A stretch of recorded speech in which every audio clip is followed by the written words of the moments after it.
And we are live. Pretty sure we're live. All the vitals look good. I do see a couple people that are possibly here in the live stream.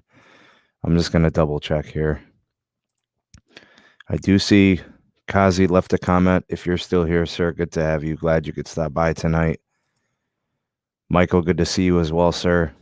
The loyalists are here. The SMT Nation, you guys are the best. Absolutely tremendous. The best community on the YouTube platform. I would have to nominate you. The SMT Nation is amazing. GS, good to see you. Glad you could stop by tonight. Kat is in the house. We also have John, Sneed After Dark. Yeah. You guys are awesome. Thanks for stopping by. I just wanted to say that we do have, it looks like, a handful of the hashtag mod squad here.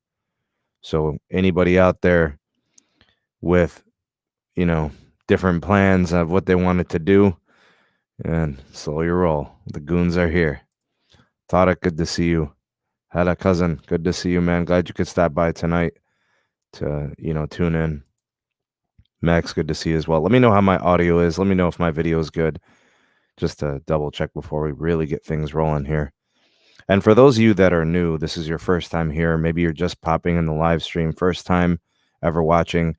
What I usually do is in the very beginning, first, 4 or 5 minutes of the live stream, we, do the intros and we say hi to the SMT community. So if you would like, I usually don't get the content going until probably like the 4th or 5th minute. So do check to see that has been adjusted. What I'll do is I'll probably edit this in post and then make that adjustment. All right. So, and just so you guys know, I do the audio only version of this. So if you don't need the whole YouTube situation with the video, you don't want to see my, Sneed After Dark setting, then you can just get the audio only, podcast on any of your favorite podcatchers. So we're on Apple Podcast, Google, Spotify, Anchor. Yeah, we do it all. So we're all there. Justin, long time no see, man. Good to see you, bro. Hope all is well in your world. Hope you are healthy and doing fine, and you and yours as well. Yeah, Johnny boy. Technoid is in the house. Yeah, going solo tonight, buddy. Going in. Hey, Joel, good to see you, buddy. Glad you could be here tonight. Audio and video is good. Excellent. Thank you. Thank you, Kat. T-Mobile taking over 2021. Nice. What's up, MS? Good to see you. Joeseph says, all good. Thank you. Audio is great. Hey, happy Thursday, Nimmer. Thanks for the comment. Appreciate you chiming in. Let me know. T-Mobile T-Vision already under flak. Wow. So, yeah, it looks like the situation right now, there's problems with the app itself, from what I understand, like the functionality of the service. And then the other piece I'm hearing is programming partners are having problems. So, I don't know. I don't know what's going on. They'll work it out, man. It's a new service. A lot of people want everything working perfect instantly. I don't know how realistic it is to have those types of demands, but I'm sure the kinks will get worked out. The programming thing is a little concerning. Like the whole problem with Discovery, and stuff like that. Those are contract issues that could linger and be a problem. So I wouldn't downplay that. That's more of a problem. The kinks and the apps and the streaming part, that can all be worked out. No OnlyFans. Come on, Diego. Alex, what is up, man? Oh, come on, man. You're the worst, man. Come on, bro. Hey, Dalvin. Good to see you. Hey, no problem, Justin. Good to see you, though, man. Bruce, my dude. Hey, man. My brother, Jose O'Kadeen. Jericho, and what is up, broski? T-Mobile fan says Verizon borrowed $12 million for C-band. T-Mobile borrowed 4.75. AT&T crickets. We're going to talk about that a little bit, bruh. $10 is too good to be true. The TV companies are greedy. I mean, come on, man. They're in business to make money. I mean, there are some programmers that are a little expensive, but honestly, that's just kind of the nature of the business, Roberto, good to see you, man. David, Gene, good to see you as well. Glad you could stop by tonight. All right, so we already got like 44 people here in the live. I mean, we can get started, right? We're like 5 minutes in, and that's what I said I would do. All right, so before I get going with tonight's podcast, I would like to give some people some special shout outs. We got some new members of the Patreon page. I want to give them a special shout out. Also, a big shout out to all the legacy members. You guys are awesome. The entire Patreon community. You guys have supported me through thick and thin, continuing to support with donations, to keep the channel going, keep the content going strong. So a special shout out to you. If anybody is interested in becoming a member on the Patreon, all it takes is a small donation. We do $1, $2, $3, and $5 tiers, different levels of access. You get exclusive content. There's live streams, there's podcasts, there's weekly uploads, there's early access. There's a lot there. Consider becoming a member. There's a link in the description box for that. Also, we have the Twitter handle at SneedTech if you would like to get involved with the conversations on Twitter. I do post the videos as well. So there are certain times where, YouTube notifications are being crazy and they're not really working or they're late. And in some cases, people are getting unsubscribed from the channel, and that happens. So if that's the case, follow me on Twitter. Get those notifications when I do send them out, and you'll be the first to know when those videos are live. And yeah, and then of course the audio only version of the podcast, I have all the links down in the description box as well. There's ways to donate down there if you would like to. Appreciate it, but nobody has to, of course. Tough times, tough economy, but some people ask and they like to donate. So if that's what you want to do, get a special shout out for donating. Thanks in advance for that. And of course, super chats, greatly appreciated. So let's get the show going. I named this podcast with a specific intention of what I wanted to do in covering the content of the nature of this. So you guys know how I am. I am not partial to any carrier. I do not have any affiliations. What you get out of the SMT is an objective view from the outside looking in, the consumer perspective. And then we kind of try to take a look at the executive side a little bit. We look at the network side, obviously, and then the consumer side, of course. So I'm not an investor. I do not own shares or stocks. I have no money in Verizon. I have no money in AT&T. I have no money in T-Mobile either. My money goes elsewhere. I'm invested in other things. I feel like investing in telecom could potentially cloud my judgment. So I choose not to invest. So that way, nobody would say, Sneed's invested in certain carrier X.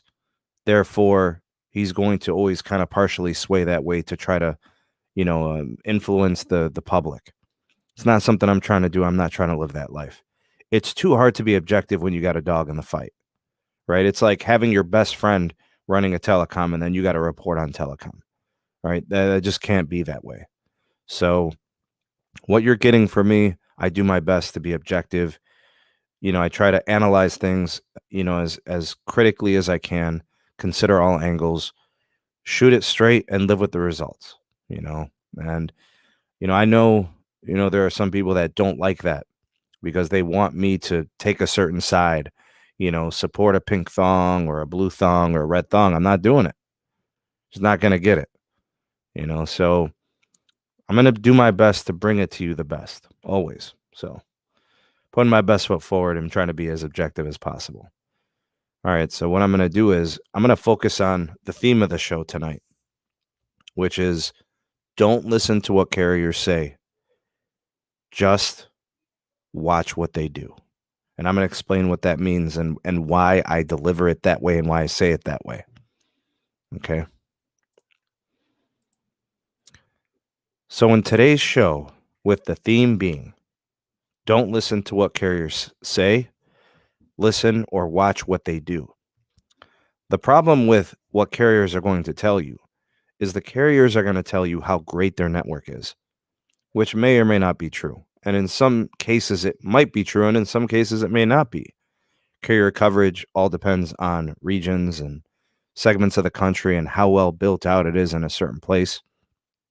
Their networks could be very strong in market A, struggling in market B. Some markets have trouble with capacity issues and they're congested. Some markets have coverage issues where they don't have enough tower sites or microcells or whatever the case may be. So that being said, carriers are going to tell you that their network is perfect, their business model is perfect, everything is rosy and fantastic in their business, because what they're trying to do is they're trying to convince investors to continue to pour money into their company. And they're also trying to convince wireless customers to either stay with their company, continuing to spend their hard-earned money, or to move and switch carriers from another rival competitor. So Verizon's trying to get AT&T customers to switch to them. T-Mobile's trying to get, AT&T and Verizon customers to switch to them. It's how it works. It's competition, right? So the bottom line is you have to sift through a lot of what they are telling you, because a lot of what they are telling you is what they want you to know and not necessarily what you need to know. What you need to know is the truth. What you need to know are the facts. And what you have to kind of go through is you have to sift through and sort through all the mixed signals that they send. Because a lot of times what they're saying and what they're doing don't match. And we've seen that time again with all of the carriers. There's not one particular one that's honest. There's not one that's particularly straightforward and transparent. It's just not going to happen. All right. Even the most, I don't know, the most innovative of wireless telecom CEOs has been known to kind of embellish and stretch the truth in the effort to try to, keep the company looking a certain way and performing a certain way financially. So I kind of framed that now because that's how I want this podcast to proceed, with that in mind. So what I'm going to be focusing on today is we got tons of news out of Verizon today. We've frequently get news and tweets and information from T-Mobile. They're very loud and a very vocal and announcing type of carrier. They've been that way since John Leisure, right? So good to see you, Sean. Glad you could stop by tonight. The carriers each have their own different approach. Some have loud CEOs, some have philanthropist CEOs, some have, uptight and Eugene CEOs. So what we're going to do today is we're going to take a look at Verizon and we're going to analyze what they are saying and what they are doing, and we're going to see if it matches. We're going to see if it holds up. Okay, so the reason I wanted to time this today, and I'll do another podcast later on in the week. I might do one tomorrow night, and it'll be more of the general one. Maybe I'll bring guests and stuff like that. But what I want to do with today is Verizon CTO, CEO, executive team, and their network management, their network executives, offered some really interesting commentary on all of the network expenditures, the network approach, how they're going to build out 5G and what their current iteration of it is and what it's going to be. That information is really insightful because it tells you what they want to do and how they're going to do it. And then we kind of look to see what exactly are they doing that matches with that, because sometimes what they're telling you doesn't match what they're actually doing. So let's see how Verizon holds up. The first comment that we got from Verizon's CTO was on their sub-6 gigahertz network performance, in which they are using DSS, which stands for Dynamic Spectrum Sharing. I did a video on this at some point earlier in the year or last year, I forget. But basically what it does is this is a technology that allows spectrum assets on the same band. In this example, it's band 5, which is 850 megahertz frequency spectrum. So it's low band, band 5. It's shared between LTE and 5G NR.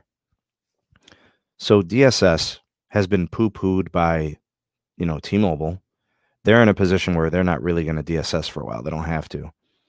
But DSS is a proposition that pretty much every carrier is going to have to do at some point. Verizon went ahead and did it. This is all part of Big Red's early 5G deployments. Meanwhile, they're building out their millimeter wave network, which is going to be time-consuming because it involves installing a lot of nodes. Typically, the nodes only work block to block. Sometimes they work for a couple of blocks or 3 blocks. Depends on some factors, line of sight, whether or not beamforming technology is involved. If there's going to be repeaters installed, that helps with signal propagation and strength and distance. So it's a wild card, and that technology still has to mature, and that's going to take time to deploy. So, in a virtual meeting with Verizon's executives, analysts, and investors on Analyst Day, got to hear what the big red carriers executives were talking about. CEO Hans Vestberg commented, indicating that Verizon will win 5G with their millimeter wave deployments. For those of you that know that branding on devices, it'll say 5G ultra wideband or 5G UWB. They will continue with its award-winning LTE network operating in full strength.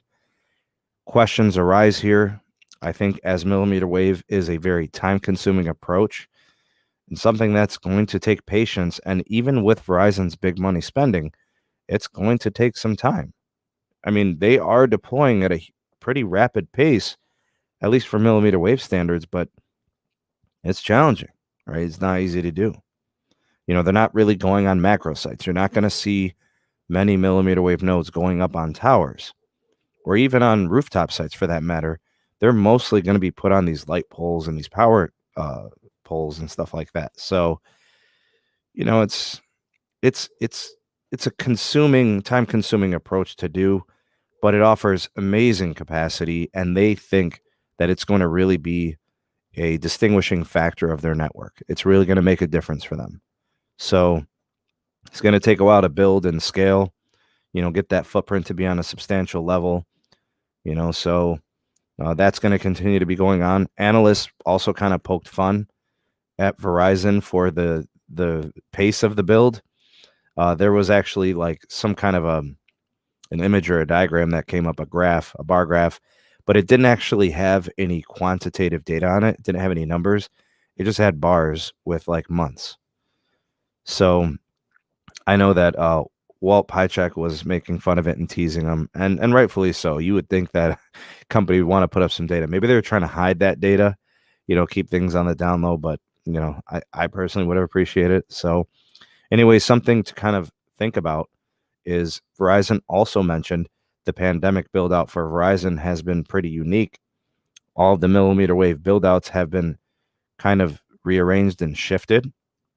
So initially everything was like dense urban settings where a lot of people congregate and you really need the capacity. And those builds and that pace and that placement had to kind of pivot a little bit as people kind of shifted to stay-at-home models for work and education. So what they started to do was in suburban and neighborhood settings, we're starting to see more of those millimeter wave nodes going up. I can tell you in the suburbs around the CLE, I'm seeing them more than ever. And I'm still seeing them in neighborhoods in the urban areas.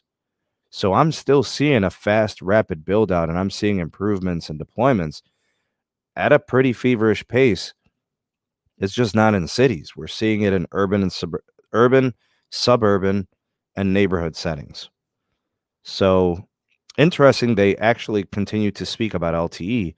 If you thought that LTE was done, no way, and Verizon's kind of proof of this. They're continuing to add carriers to sites. And that's been the focus of their upgrades on tower sites, along with the CBRS carrier edition, general access. We're talking about unlicensed spectrum. And soon to come, we're going to be seeing their licensed spectrum as well.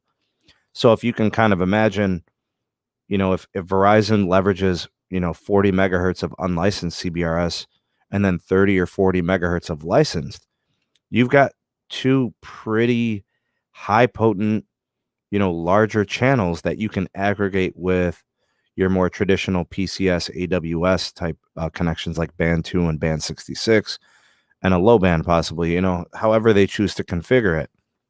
So they can continue to do 4 carrier aggregation configurations. Who knows? Maybe they'll add a 5th carrier in all of this. We'll have to wait and see what their approach is there.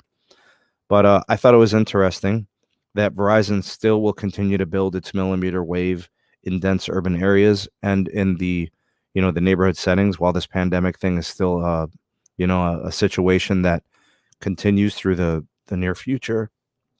And, they're obviously, they had to comment on the DSS, so if things are looking rosy on the millimeter wave side, the DSS side, they had to comment, and they did, and they spoke to it. Verizon network executives did admit that the LTE 5G inefficiency was something that they've been monitoring, but they followed it up by saying the capacity is where they need it to be, and that the 5G data that's coming back from the DSS utilization is showing a net increase in capacity while it's running 5G on DSS as opposed to LTE.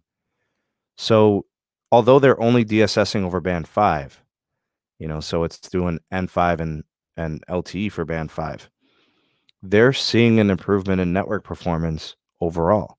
And they say that the Ookla speed test data does prove it. So this is obviously something they wanted to make sure they mentioned. It's all part of the 5G progress. Verizon did say that they're still optimizing the DSS technologies. So expect improvements that should get better with time. And obviously, that's what we want to see. If you're a Verizon customer, you're happy to hear that. It's unrealistic for you to think that it's done, right? It's going to take time to develop and get better. So to kind of follow up, they also mentioned the standalone 5G core. It is set for a 2021 launch. I think that's pretty interesting. And it's good that they threw that in there, because if there was something like a hiccup, we would want to know as customers. So things seem to be pretty good over on the